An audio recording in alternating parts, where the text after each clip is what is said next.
contract renewal window has opened. We can try and renegotiate for a better deal with our current team, or approach someone else.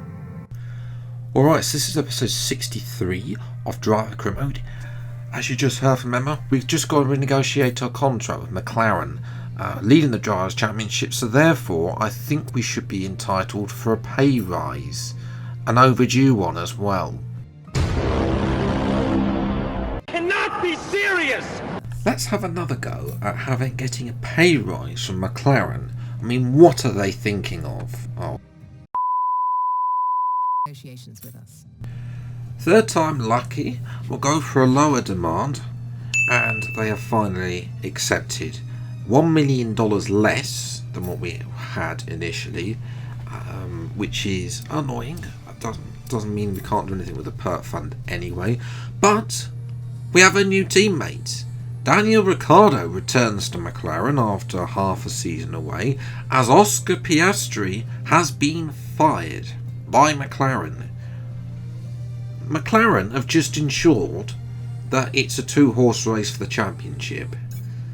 I mean, Piastri will be fuming as well. I'm sure compensation will be, a lot of money will be coming his way. And for Ricciardo, McLaren are pretty much spending this money that they probably don't have. It's going to be a wet race, as well, so that's unfortunate. But yes, Alfa Romeo with some big upgrades. After AlphaTauri, Red Bull also bring upgrades to close that gap to Mercedes and Ferrari. But there's still a little bit. We still have a little bit of an advantage anyway. So hopefully, we can turn this into and continue our good form. We do have a little bit of a gap over Carlos Sainz, but Hungary, yeah, it's not a great track for me. I'm not gonna lie. It used to be a good track for me, but on these past couple of games, the middle sector, the AI are just OP through the middle sector, and I've forgotten to change all my components, so we're going to be doing this race on a 70+1 with gearbox and qualifying as well. And well, you'll see qualifying gets worse, as you'll see in a moment. But this is my fastest lap. Don't want to touch that concrete curb. As I say, through sector 1 I have the pace. Through sector 1, you know, it's actually not too bad, but through sector 2, this right hander especially, I always lose so much time to the AI. And then obviously we go through into this technical section, this low speed type of thing, where the AI are being made OP by Codemasters, taken away from the player. As it seems to be at the start of every game cycle, the player's a little bit over the AI, and then the AI become OP. We're 6/10 down, well, almost 6.5 down on George Russell's time through sector 2. Then sector 3, you don't want to hit that curb. That curb is horrible. And then through into the pits around this final corner. Ricciardo's on a 49. I don't think we're going to be getting anywhere near that. It's a 16.1. Yeah. And qualifying got worse because we've got a DRS failure as we're about to start our final lap as well. That's horrific. So it's P13. Yeah, which is better than nothing. But you know, there's such a big gap between the top 11 and everyone else. So we'll have to see what we can do from 13th on the grid. Time for the race. Welcome to Budapest once again for another round of Formula One action. Historically, a good race for first victories, with Button, Hill, Alonso and Heikki Kovalainen all reaching the top step of the podium for the first time here. The Hungaroring, it's like Monaco without the boats. Although the boats today could come in very handy.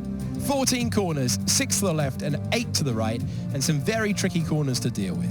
These rainy conditions out there aren't going to help either, so it's very likely we'll see a safety car or two during today's race. Before we begin, let's take a quick look at the grid lineup for today's race. Daniel Ricciardo has a clear view ahead of him from pole position. A very happy Carlos Sainz will start second. Moving on to the rest of the grid, we have Verstappen, Russell, Charles Leclerc and Norris, Hamilton, Magnussen, Ocon and Sebastian Vettel. Albon, Phoenix, Yuki Tsunoda and Mick Schumacher. Stroll, Joe, Robert Schwartzman and Pierre Gasly. Latifi and Valtteri Bottas begins the race from the back of the grid. Now, it's almost time for lights out, so let's go down to the track. A warm welcome to Natalie Pinkham, who is beside me in the commentary box today. Let's have a chat about Williams. What do you make of their performance so far this season? Well, the atmosphere within the team seems very positive at the moment. Everyone seems like they're in great spirits and having a lot of fun doing what they do. And that has definitely contributed to the performances we've seen.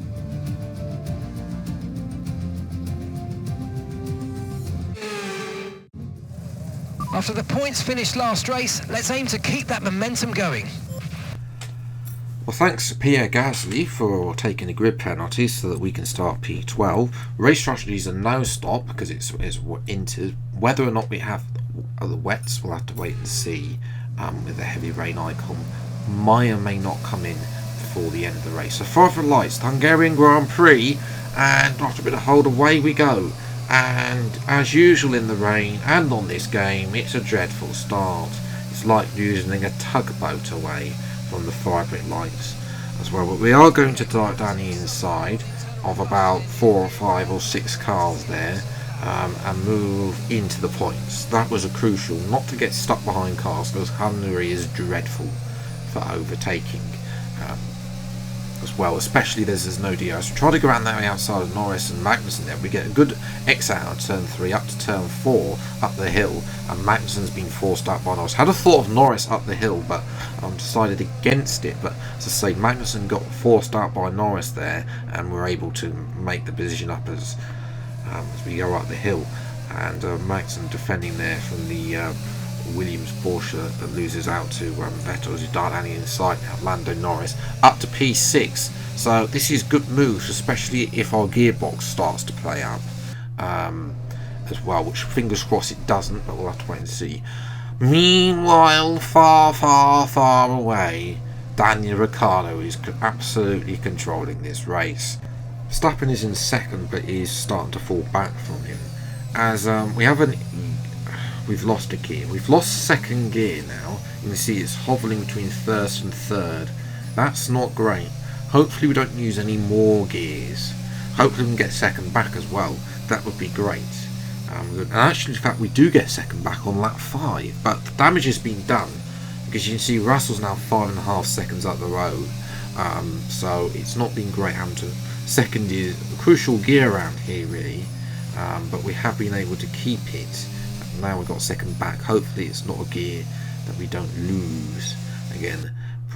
You know, if we are going to lose a gear, it's probably 8th, as Ricciardo does continue to lead, and you can see how he's growing that gap to Verstappen at the front. Sainz is 3rd, so you know it's a bit of damage limitation to him for this race, although we have got Belgium coming up next, which I'm sure we can do overtake Sainz in that race compared to our previous form there. That episode out on Thursday, by the way.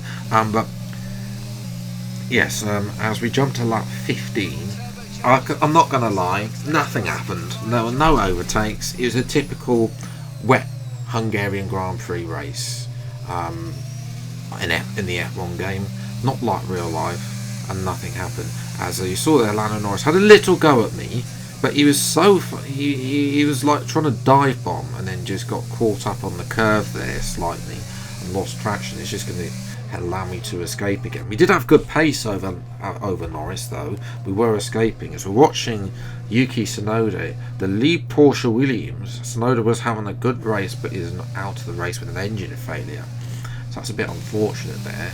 And that's going to. There's been a virtual safety car deployed, I think, to pick up Tsunoda's races. We've had to, pick up Tsunoda's car, as we've had to really brake there to avoid the delta. And there's Ricciardo going slowly. All of us, Verstappen's through, so Verstappen could be the first non-Ferrari or McLaren driver to win a race this season. The first driver other than Piastri, myself, or Sainz to win a race as well. And now Sainz he's had that impressive streak of second places, and he's making that overtake down the inside. Ricciardo tried to keep it round the outside, but Sainz has the better traction, and Sainz is through and up into second place as well. And now Ricciardo's trying to go defensive on Leclerc, and Leclerc's up there, and Russell's gone past as well. And Ricciardo, all of a sudden, what was a victory for Ricciardo in half a lap is gone, and he's down to 5th place. So not a great day for McLaren, to be not gonna lie. You know, us recovering from outside the top 10. Ricciardo took pole, was dominating, and then lost the position. Gearbox fortunately survived. 81% wear. Anything more than that, you know, we're looking at failure territory there. But nevertheless, it has finally served its purpose. Norris, to be fair, did close in that final corner, but he didn't have enough pace today. The Alpine, not that great in terms of pace, and therefore we were able to, at times I was pulling away from him, especially through sectors 1 and sector 3, but just sector 2 they had, you know, too much compared to me. Which fast to prove that, the fastest lap was faster than him. Magnussen as well, AlphaTauri getting more points. They'll be happy they finished ahead of both Vettel and Hamilton there. Gasly, as I said, did wonders to recover from P18 to P12. Unfortunate for him as well. Sonoda will be disappointed. He was ahead of his teammate, but sadly, another DNF for him. So, the gap to Sainz has closed to 12 points. But I think we can get that gap out back at Belgium. You know, I think I'm looking to that's targeting a victory in that race. Constructors is looking good. Ferrari are 10 points in front of Red Bull. Mercedes are starting to stretch it out for Alpine, who might have to look over their shoulders at AlphaTauri, depending on how both of those upgrade. Alpine not bringing a lot of upgrades. Rivalry, we're leading that as well over Verstappen, even though he won today. We've got one race remaining on that at Belgium. Our Sashi department has asked for our input over something, but we want some resource points to spend on durability. I think, because I want to get an ultimate gearbox durability. And so Ricciardo signs for McLaren and then announces retirement. Fantastic. So, you know, the extra money that we couldn't have because he's obviously spent on Ricciardo's contract, McLaren. Yeah, not particularly happy with McLaren as it stands. We better be getting a lot of money for season 5, otherwise we might have to look at a deal elsewhere as well. Obviously we've got some sort of contract with Porsche, so we'll have to see what Porsche do as well. So yes, next episode is Belgium, and then we've got the Netherlands. That's going to be an interesting one. The last time we raced there, it was a disaster, so I'm hoping that we can improve there. And we've got Monza, Japan, Portugal's going to be a bit of an unknown as well, and then Brazil and Abu Dhabi also. Abu Dhabi is another unknown there, so it's going to be a different end to the season. It's not guaranteed, you know. Sainz has been super consistent. He's not been off the podium since Jeddah. That is very good consistency. That's why he's only 12 points behind us, even though he's only won one Grand Prix. You know, compare that to Oscar Piastri, who's won 4 this season as well. So yes, if you have enjoyed this video, leave a like, subscribe if you're new to the channel. See plenty more F1 22 driving videos as and when they come out. Until the next video then, I'll see you next time. Take care, thanks so much for watching, enjoy your day, and goodbye.